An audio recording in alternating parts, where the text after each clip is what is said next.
संघर्ष न्यूज, लढा बहुजनांच्या हक्कासाठी.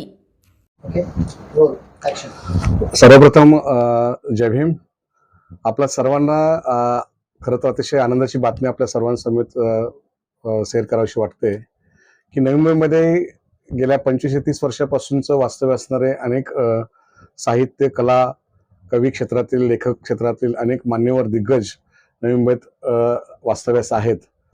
आणि या सगळ्या काळामध्ये खऱ्या अर्थानं आंबेडकरी चळवळीला गतिमान करण्यासाठी ज्यांचं प्रचंड मोठं असं योगदान राहिलेलं आहे, त्या कवींचं, लेखकांचं, साहित्यिकांचं अशा पद्धतीचं काम करणारं संघटन मोठ्या ताकदीनं पुढे येणं आवश्यक होतं. ते काही आपल्या कामाच्या व्यस्ततेमुळे असेल किंवा आपल्या वैयक्तिक कारणामुळे असेल, ते उभं राहू शकलं नव्हतं. आणि म्हणून गेल्या एक 5-6 वर्षापूर्वी माझे मार्गदर्शक आदरणीय राजेंद्र बनसोडे साहेब यांच्याशी मी चर्चा केली की आपल्याला नवी मुंबईमध्ये फुले शाहू आंबेडकरांच्या विचारांना मानणाऱ्या लोकांना सोबत घेऊन एखाद्या साहित्य परिषदेची आपल्याला स्थापना करावी लागेल. आणि त्या माध्यमातून आज फुले शाहू आंबेडकर साहित्य परिषद नवी मुंबई या संस्थेची स्थापना झालेली आहे.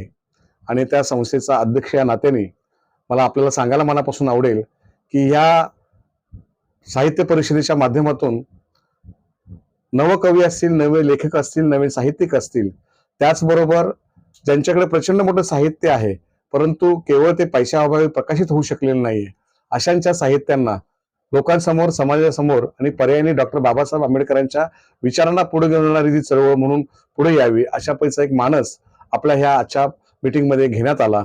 आणि त्या मीटिंगमध्ये मला मनापासून सांगायला आवडेल की ज्यांचं गेल्या 40-45 वर्षापासून ज्यांचं कार्य आहे, असे अनेक दिग्गज मान्यवर आपल्या सगळ्यांच्या उपस्थितीमध्ये आहेत.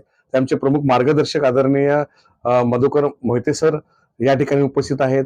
सन्माननीय ज्येष्ठ पत्रकार आदरणीय मोहन वाघमारे हे उपस्थित आहेत. त्याचबरोबर आमचे सहकारी कवी आणि ज्यांना अनेक महाराष्ट्रातल्या नामवंत पुरस्कारांनी सन्मानित केलेले आमचे तरकाशी साहेब हे आहेत. त्याचप्रमाणे आमचे ज्येष्ठ पत्रकार वसंत वाघमारे हे उपस्थित आहेत. त्याचबरोबर आपल्या ह्या संस्थेचे सन्माननीय सचिव आदरणीय कल्याणराव हनुमंते हे आजच्या आपल्या या मीटिंगमध्ये सहभागी आहेत आणि ह्या संस्थेचे सचिव म्हणून त्यांची नियुक्ती झालेली आहे.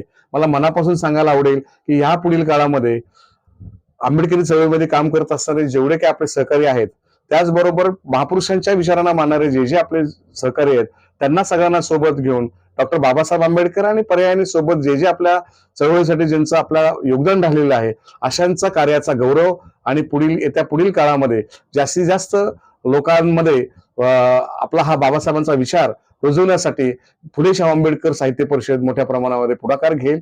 आणि पर्यायाने ज्यांचे कवी, लेखक, साहित्यिक म्हणून पुढाकार घेतलेले अशांची मुलं आहेत, ज्यांच्या मुलांना नोकऱ्या नाही आहेत, ज्या मुलांना काय म्हणता येईल, त्यांना आरोग्याविषयी काही तक्रारी असतील, त्यांना इन्शुरन्समध्ये सहभाग, त्यांना पाठिंबा मिळत नसेल किंवा त्यांना शिक्षणामध्ये स्कॉलरशिप मिळत नसेल किंवा त्यांना शासनाच्या माध्यमातून जे काही योजना राबवल्या जाणार, त्या सगळ्या गोष्टी आपल्याला ह्या साहित्य परिषदेच्या माध्यमातून देण्यासाठी आपली ही परिषद पुढाकार घेणार आहे.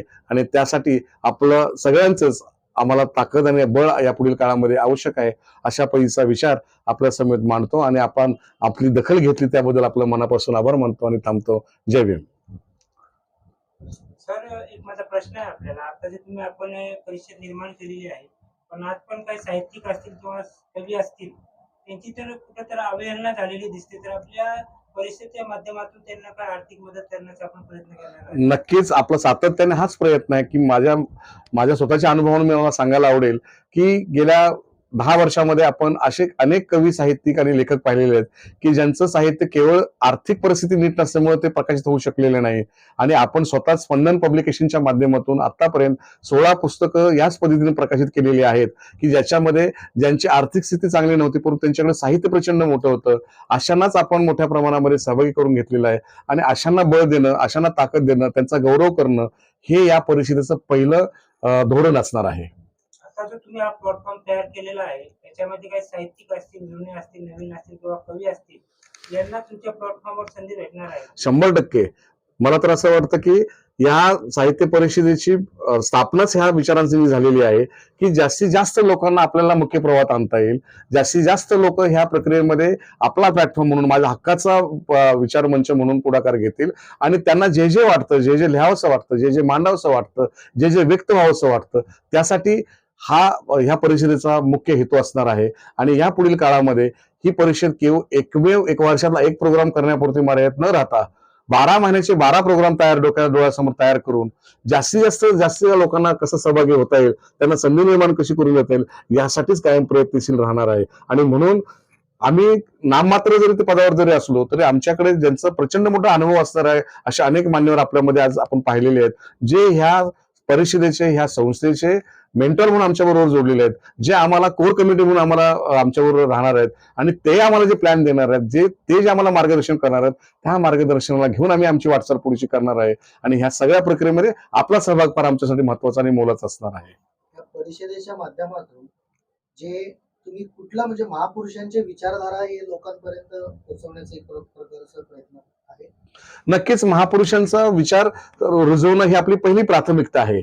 खऱ्या अर्थानं डॉक्टर बाबासाहेब आंबेडकर हे आपल्यासाठी आपल्या सर्वोच्च स्थानी आहेत, परंतु बाबासाहेब आंबेडकर यांनी ज्यांना ज्यांना आपल्या आयुष्यामध्ये गुरु मानलेले आहे ते आपल्यासाठी तेवढेच आदरणीय आहेत. आणि त्यांचा आदर व्यक्त करण्यासाठी जो बाबासाहेब आंबेडकरांनी विचार त्यांच्या उभ्या आयुष्यामध्ये घेतला आणि सर्व समाजापर्यंत पेरला, त्यांची जी प्रामाणिक भावना हीच राहिलेली आहे की इक्वॅलिटी, सगळ्यांना सोबत घेण्याची, तीच प्रामाणिक भावना आपण आपल्या ह्या परिषदेच्या माध्यमातून घेणार आहोत. जो जो डॉक्टर बाबासाहेब आंबेडकरांच्या विचाराला मानणार आहे आणि पर्यायाने डॉक्टर बाबासाहेब आंबेडकरांच्या विचारांचा प्रचार आणि प्रसार करणार आहे, असा कोणीही व्यक्ती आपल्याबरोबर येईल त्याचा आपण या ठिकाणी सन्मान करणार आहोत.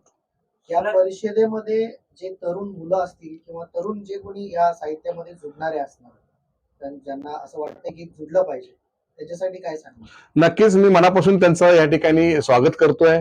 आणि मला प्रामुख्याने एक गोष्टीचा उल्लेख करायला आवडेल की व्यक्तिगत लेवलला आपण वेगवेगळे कवी संमेलन घेत असतो, साहित्य संमेलन भरत असतो, काही लोकांची कविता संग्रह प्रकाशित करतो, काही लोकांच्या पुस्तकांचं प्रकाशन करत असतो, परंतु त्याच्यामध्ये व्यक्तिगत लेवलला आपण त्या ठिकाणी मोठे होत असतो. परंतु व्यक्तिगत मोठं होत असताना सामूहिक यश फार मला जास्त गरजेचं वाटतं. त्यामुळे माझं तरुणांना आवाहन असणार आहे की ह्या पुढील काळामध्ये आपले प्लॅटफॉर्म्स आपण उभे करायचे आहेत आणि त्यासाठी तरुणांनी मोठ्या प्रमाणात याच्यामध्ये सहभाग घ्यावा, त्यांच्या साहित्याचा या ठिकाणी विचार केला जावा, त्यांचा गौरव केला जावा, अशी पैकी एक प्राथमिक भावना आम्ही या ठिकाणी मांडतोय. पण ह्या पुढील काळामध्ये त्यांना त्यांच्या आयुष्यामध्ये उभं राहण्यासाठी जे काही ताकद लागणारी आहे त्या सर्व पद्धतीच्या ताकद पुरवण्यासाठी फुले शाहू आंबेडकर साहित्य परिषद नवी मुंबई ही त्यांना बळ देण्यासाठी पुढाकार घेणारी असणार. या परिषदेमध्ये शासनाची कुठली मदत वगैरे? 100% ज्या पद्धतीचं साहित्य संमेलनासाठी मोठ्या प्रमाणामध्ये शासनाकडून मोठ्या प्रमाणामध्ये मदत मिळत असते, अशाच पद्धतीची मदत या पुढील काळामध्ये फुले शाहू आंबेडकर साहित्य परिषदेला या पुढील काळामध्ये मिळण्यासाठी आपण सगळेजण प्रयत्न करणार आहोत. विशेष करून आमच्या सन्माननीय आमचे ज्येष्ठ मार्गदर्शक आदरणीय ज्येष्ठ पत्रकार मोहन वाघमारे सरांनी जी ती भूमिका मांडली की ज्या पद्धतीचं मुंबईमध्ये कला साहित्य क्षेत्रातल्या लोकांसाठी कलानगर बांद्र्यामध्ये उभं केलेलं आहे, अशाच पद्धतीनं नवी मुंबईमध्ये साहित्य नगरी ही आपली उभी राहावी आणि त्याच्यामध्ये आपल्या जास्तीत जास्त लोकांना त्या ठिकाणी कमी किमतीमध्ये त्यांना स्वतःची घरं मिळावी, अशा पैसा एक चांगला प्रस्ताव त्या ठिकाणी मांडलेला आहे आणि आजच्याच बैठकीमध्ये आम्ही तो मान्य केलेला आहे. त्यामुळे येत्या काळामध्ये साहित्य नगरी नवी मुंबई एक साहित्य नगरी म्हणून पुढे यावी, अशा पद्धतीचा विचार आपल्या ह्या परिषदेच्या माध्यमातून आपण पुढे आणणार आहोत. परिषदेचा 26 नोव्हेंबरला होणारा संविधान दिन निमित्त जे तुम्ही कार्यक्रम घेणार आहात, पहिला कार्यक्रम, कुठे असणार आहेत, काय सांगणार? नवी मुंबईतला आपण कार्यक्रम जो आहे, खऱ्या अर्थानं संविधान दिन म्हणजे आपल्यासाठी सर्वांसाठी डेमोक्रेसी डे म्हणून आपण मानतो, लोकशाही दिन म्हणून आपण त्याला मानतो. आणि याची मूळ घटर होण्यासाठी आम्ही तो सर्वांच्या विचाराने तो दिवस निवडला आणि 26 नोव्हेंबर तो कार्यक्रम नवी मुंबईमध्ये नेरूळ ह्या विभागामध्ये आपण तो घेत आहोत. त्या कार्यक्रमाला अनेक मान्यवर उपस्थित राहणार आहेत. माझी आपल्याला आपल्या माध्यमातून विनंती आहे की आपण ह्या कार्यक्रमाचा तर एक भाग आहातच, या चळवळीचा एक भाग आहात. या पुढील काळामध्ये आपल्या सगळ्यांचा सहभाग मोठ्या प्रमाणात असावा, अशापैकी एक मनोभावी इच्छा व्यक्त करतो. शेवटचा प्रश्न, याच परिषदेच्या माध्यमातून महाराष्ट्राच्या राजकारणाची दिशा आणि दशा हे बदलण्याचा एक प्रक्रिया असं समजू शकतो? मला असं वाटतं की राजकारण हा नक्कीच वेगळा विषय आहे, साहित्याशी संबंधित नक्कीच नाहीये, परंतु आंबेडकर चळवळीला खऱ्या अर्थानं राजकीयदृष्ट्या सक्षम करण्यासाठी बाबासाहेब हयात असल्या काळापासून ते आतापर्यंत आपण विचार जर केला तर लोककला, साहित्य, कवी, लेखक, विचारवंत यांनी खऱ्या अर्थानं आंबेडकर चळवळीला जिवंत ठेवलेलं आहे. आणि येत्या काळामध्ये डॉक्टर बाबासाहेब आंबेडकरांचा आणि पर्यायाने त्यांच्यासोबत काम केलेला सर्वच महापुरुषांचा सहभाग राहिलेला आहे.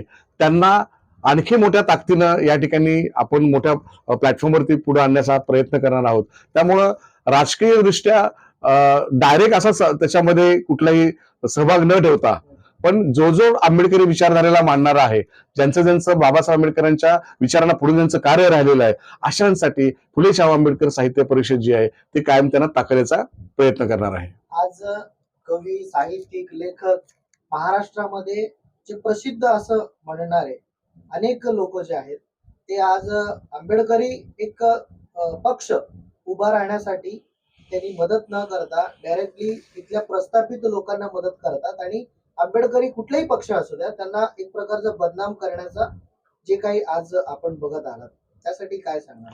मला असं वाटतं की फार महत्वाचा प्रश्न आहे हा.